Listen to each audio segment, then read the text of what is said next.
Ny vinatoetry ny andro eny an-dranomasina ny alatsinainy fahavalo desambra amin'ny eninora maraina ka hatramin'ny talata fahasivy desambra amin'ny eninora maraina.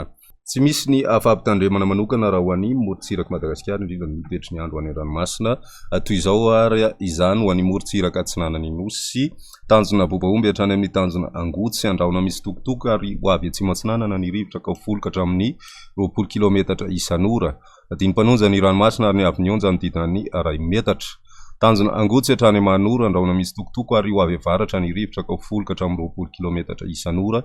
Dimy mpanonja ny ranomasina ary ny avy mionja anodidina ny 2 metatra. Manoro hatrany Taolanaro anorana malefaka ny maraina ary ho avy avaratra amin'ny ankapobeny ny rivotra ka ho folo ka hatramin'ny 20 kilometatra isan'ora.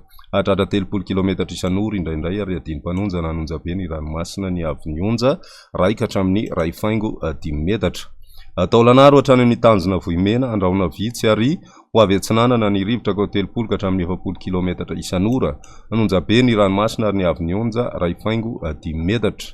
Ho an'ny morontsiraka andrefana kosa indray tanjona Vohimena hatrany amin'ny tanjona Ankaboa ho mainina ny andro amin'ny ankapobeny ary ho avy atsimo ny rivotra ka ho 10 ka hatramin'ny 30 kilometatra isan'ora. Hatratra 20 kilometatra isan'ora indraindray.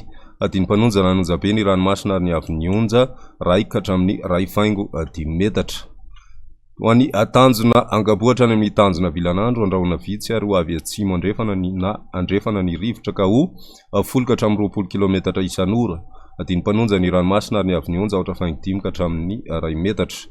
Tanjona Vilanandro hatrany Analalava anorana tandrivirahona vitsy ny maraina ary ho avy andrefana ny rivotra ka ho 10 ka hatramin'ny 20 kilometatra isan'ora. Hatratra 30 ka hatramin'ny 20 kilometatra isan'ora indraindray any anaty orana. Ho tonona dimy mpanonja ny ranomasina ary ny avy mionja 4.2 ka hatramin'ny 4.5 metatra.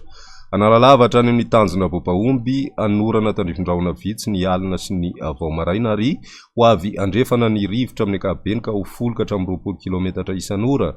Ho tonona dimy mpanonja ny ranomasina ary ny avy mionja ho latsaky ny 4.5 metatra.